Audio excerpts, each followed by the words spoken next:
사실 현재 뭐 창업을 고민하시거나 뭐 투자를 고민하시거나 아니면 직업 선택에서 고령화 사회가 되면 어떤 직업들이 각광받을까 고민하시는 분들이 많을 것 같은데 두 번째 얘기는 이런 얘기를 중심으로 여러분들과 함께 풀어나가려고 그러는데요. 먼저 일본에서 이제 당연히 이제 현재 노인 세대가 역사상 가장 돈이 많은 세대고 가장 건강한 세대이기 때문에 이 고령자들이 주축을 이루는 소비시장 같은 경우가 소비시장이 굉장히 확대되고 있을 것 같은데 네. 일본은 좀 어떻습니까 이런 것이? 일본은 그 시니어 비즈니스가 지금 100조엔 시장이 되었다고 그러니까 원화로 하면 그 뭐 900조 원 시장인데 네. 제가 보니까 모든 산업이 시니어를 타깃으로 해서 점점 변화해 나가고 있다는 예. 느낌이 들었습니다. 그래서 예를 들면 의료기기라든지 간병용품 이런 게 뭐 확대되는 건 당연하지만 주택 관련 시장도 개인 주택을 전부 베리어 프리로 그러니까 문턱을 없애는 거 그런 것도 많이 생기고 또 특히 식품이나 식품 같은 경우 연화식이라고 해서 그 씹기 편한 지금 우리나라도 지금 그런 뭐 당뇨식 아니면 고령자 친고령자 식사이든 연화식 같은 것들이 많이 나오는데 이게 보니까 죽이라도 같은 죽이라도 그 저장 능력 그러니까 씹는 능력을 생각을 해서 거의 물과 같은 거라든지 안 그러면 중간 아니면 좀 거의 밥과 같은 이게 다양하게 이렇게 나오고 그리고 또 건강식 레스토랑도 많이 생겨요. 그러니까 염분을 좀 줄였다든지 아니면 저지방식 메뉴 제공하는 것도 많고 외식업 자체가 소비자들이 고령화되면서 그 고령화에 맞는 식으로 이제 일종의 좀 비즈니스 모델을 진화시켜 나가고 있다는 거고요. 그리고 또 우리도 그렇고 일본도 마찬가지지만 나이가 들면 이제 어느 정도 자금은 가지고 있으니까 여행을 많이 가고 싶은데 몸은 조금 불편해 그렇지 않습니까? 그런데 실버 여행 패키지를 굉장히 많이 출시를 하고 있더라고요. 그래서 한 10년 전 정도인데도 뭐 유럽 여행 가거나 이럴 때 여성분들 70대, 80대 혼자 많이 참가하는 분도 계세요. 그 정도로 서비스를 철저하게 실버 여행을 쉽게 할 수 있도록 패키지가 출시되고 있고 또 하나는 그 여행 도움이라고 해서 트래블 헬퍼라고 해서 이게 뭐냐면은 간병이 필요한 사람 그 여행을 도와주는 거예요. 안전하게 지원을 해주는 건데 이게 사단법인이 인정하는 민간 자격인데 아무나 이게 응시할 수 있는 게 아니고 간호사나 개호복지사 그러니까 요양보호사 자격이 있어야지 이거를 자격을 딸 수 있는 거죠. 트래블 헬프를 할 수 있는 자격이 간호사나 요양보호사 자격증이 있어야 된다는 거죠. 이게 이제 여행할 때 그 보조는 물론이지만 여행 계획 짤 때부터 사전 답사도 해주고 이동, 숙박 준비, 여행 후 그다음에 지원까지 전부 담당을 하는데 왜 그러면 간호사, 개호복지사가 이 자격을 따려고 하느냐 하면 그 고령자와 함께 해외여행도 가능하거든요. 그러면 유럽 같은 여행 자기들은 돈 안 내고 가는 거죠. 비싸지 않습니까? 돈도 안 내고 그다음에 또 월급도 받을 수 있고 그러니까 이거를 많이 지금 자격을 따려고 하는 사람도 있고 또 일본에는 온천 호텔이 많지 않습니까? 이 온천 호텔이 오래된 노후화된 호텔이 많아요. 그래서 전부 이제 매출액이 급감하는데 그 호텔 뉴 시오바라라고 도치기현에 있는 이 호텔은 70년이 됐어요. 그래서 굉장히 노후화가 됐는데 매출이 굉장히 급감했는데 여기서 이제 어떻게 전략을 짰느냐 하면 도쿄 주변에 있는 사람들이 이제 아침 예를 들면 9시까지 신주쿠 어디에 모여라 해서 큰 대형 관광버스를 준비해요.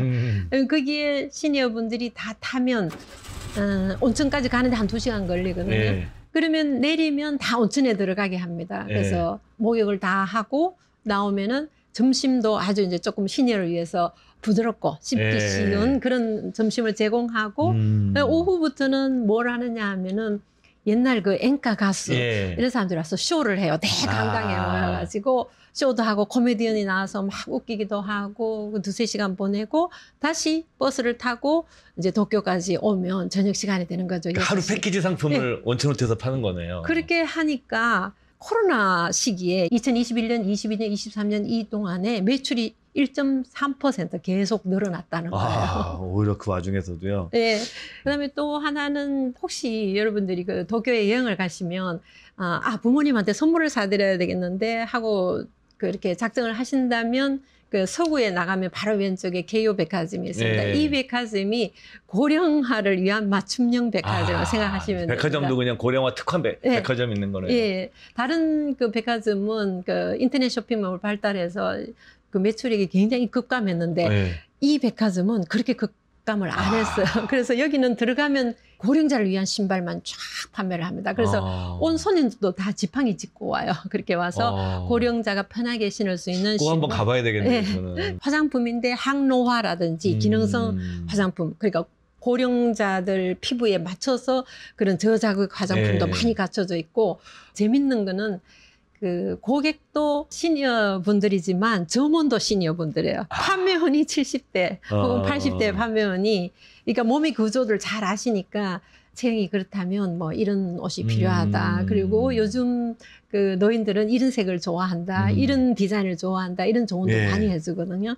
예. 그런 것도 있고, 그리고 네. 또 하나 재밌는 거는 일본에는 고령자들이 굉장히 그 덕질이라고 하나요? 스포츠 활동을 굉장히 네. 즐깁니다. 그러니까 우리나라도 사실은 뭐 트로트 팬분들이 일종의 예. 그런 시대가 온 거죠. 예. 예. 중장년층, 노년층의 덕질이 시작된 예. 거죠. 이 시장 규모가 8천억 엔이라고 해요. 예. 그래서 약 7조 2천억 원인데, 고령자 일본에는 6명 중 1명이 이 덕질을 한다는 거예요. 예. 스포츠 활동을. 그래서 예를 들면 K-팝이라든지 그다음에 스포츠 선수 막 예. 응원하고, 아이돌도 응원하고, 배우도 응원하고 이렇게 하는데, 월 평균 소비하는 금액이, 덕질 활동을 위해서 예. 소비하는 금액이 10,000엔에서 30,000엔이라고 해요. 그러니까 9만 원에서 약 27만 원 소비를 하는 거죠. 적은 금액이 아니네요. 예, 근데 재밌는 거는 이게 시니어들이 혼자만 하는 게 아니고 손자, 손녀하고 같이 어떤 특정 배우나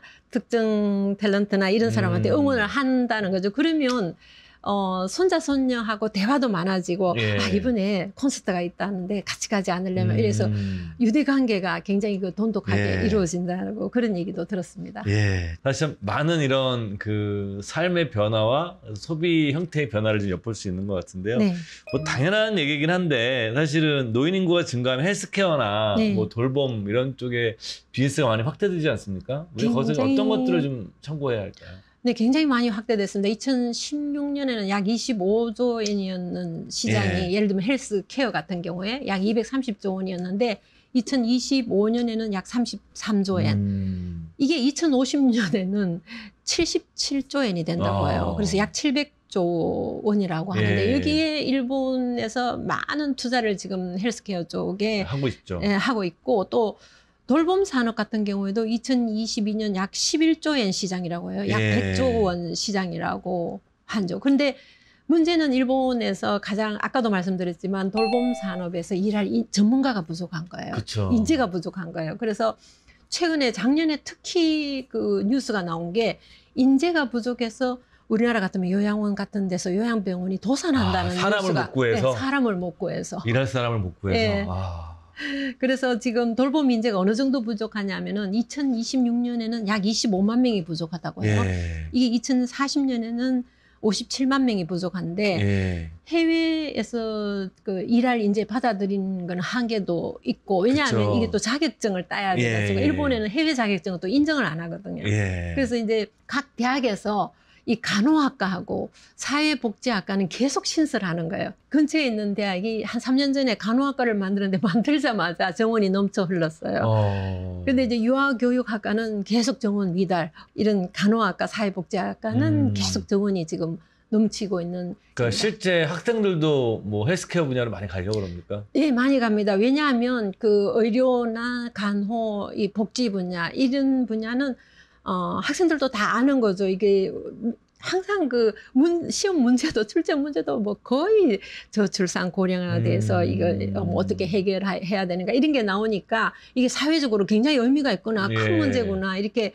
생각을 하고 있고, 또 하나는 이게 뭐 아무리 불황이 오더라도 이 직업만은 괜찮다는 걸 또 교사들도 알고 예. 학부모들도 알기 때문에 예. 교사들이나 학부모들이 권하는 거예요. 예. 본인도 물론이지만. 예. 또 이제 이제 일 얘기를 안 할 수가 없어요. 그러니까 일본은 지금 정년도 지금 65세로 늘렸죠. 네. 또 70세까지 나오고 네. 있는 상황 아닙니까? 네. 그러니까 당연히 뭐 이거에 대한 이유는 여러 가지가 있죠. 왜냐하면 연금 고갈도 좀 오래 일하시면 연금 고갈도 그렇죠. 듣게 되고 네. 또 연금 안 받아가 적게 받아가나 안 받아가니까 일하는 동안에는. 그렇죠. 그래서 일본에서는 노인들의 일자리나 이런 일하는 노인들의 지금 뭐 상황이나 현상이라고 그럴까 이런 것들은 네. 어떻습니까? 2023년도 데이터인데 그 65세 이상 취업자 수가 914만 명, 한 30% 정도 되죠. 그 20년 연속 증가해서 역대 최대치를 기록했는데 아마 작년 또 더 많이 그러니까 늘어났을 매년 최대치가 거라고. 늘어나고 있는 거네요. 그래서 일하는 노인들의 예. 숫자가. 예, 그래서 산업별로는 도소매업이 132만 명으로 가장 많습니다. 예. 그리고 의료복지 당연하죠, 이거는. 예. 그다음에 서비스업 순서인데 연령대별로 보니까 65세에서 69세 사이는 53.5%가 일하더라고요. 예. 그리고 70세에서 74%는 34.5%가 일하고 75세 이상은 11.5%로 이것도 모두 역대 최고치를 예. 기록을 하고 있더라고요. 예. 그래서 그 정부에서 그 시니어층 고용을 촉진을 하는 이유가 지금 일본의 가장 또 심각한 문제가 일손이 인재가 부족합니다. 일할 사람이. 그래서 저희 대학 우리나라도 아마 한 20년 지나고 나면 그렇게 될 것 같아요. 마찬가지입니다. 예. 저출산으로. 예. 저희 대학생들 보면 지금 이제 4학년은 곧 졸업하고 예. 3학년이 지금 막 취업 활동을 하거든요. 근데 2월, 3월에 보통 벌써 그 일본은 시험도 없습니다. 취업할 때. 취업률이 98%, 99%거든요. 그래서 그 본인이 정말 나는 취업할 마음이 없어. 이런 학생 말고는 다 취업이 되는데 예. 그것도 제가 물어봐요. 2월달, 3월달 되면 한 학생을 중심으로 해서 벌써 평균 4개, 5군데 회사가 내정을 다 받는, 우리 회사 와도 예. 좋습니다. 이렇게 한대요. 그래서 이 학생은 고민을 하는 거예요. 예, 어디를 가야 되는 예. 그걸 그 상담이 와요. 예. 선생님 이거 5군데 회사 중에 제가 어디를 택하면 가장 예. 좋다고 생각합니까? 이 정도로 지금 일손이 부족한데 예. 그러면 남아있는 게 시니어층밖에 없는 거예요. 예. 그러니까 노인들 그 고용을 촉진시키기 위해서 정부에서는 법정 정년은 65세지만 70세까지 이제 기업에다가 노력 의무, 노력해서 네. 70세까지 고용하도록 해라. 일본스러운 표현이죠. 예, 예. 그렇게 하는데 이게 후생 노동성에서 발표한 2023년도 그 보고서를 보니까 예. 정년제를 폐지한 기업 비율이 3.9%라고요. 이게 약 9,243개 회사가 정년제를 이미 폐지했다고요. 예. 제가 이제 사례 연구를 제가 조사를 많이 하다 보니까 어떤 경우에는 98세인데 이게 뭐 일을 하다가 그야말로 마지막 뭐 100세가 되더라도 우리 회사에서 계속 일해 주십시오. 이런 사례도 있고 그렇게 해서 이제 돌아가시면 그걸로 끝나고 이 정도로 지금 일본도 앞으로 이제 정년 폐지할 회사가 많을 것 같습니다. 그러니까 지금 우리나라도 약간 과도기에 있는 것 같아요. 저도 이제 주변에 선배 동료들이 이제 퇴직을 하고 나서 지금 일자리를 잘 못 구하거든요. 근데 네. 이게 제 생각에는 우리도 한 10년, 20년 지나고 나면 상당히 이제 취업 환경이 상당히 몰라보게 바뀔 확률이 굉장히 높다고 보시는 거죠. 네, 네. 그렇죠. 네. 왜냐하면 저출산도 우리나라가 더 빠르지 않습니까? 더 심하죠, 일본은 아직 1.2지만 네. 우리는 0.72 정말 정도 왔으니까. 세계 최강이죠, 저희 예. 출산율이.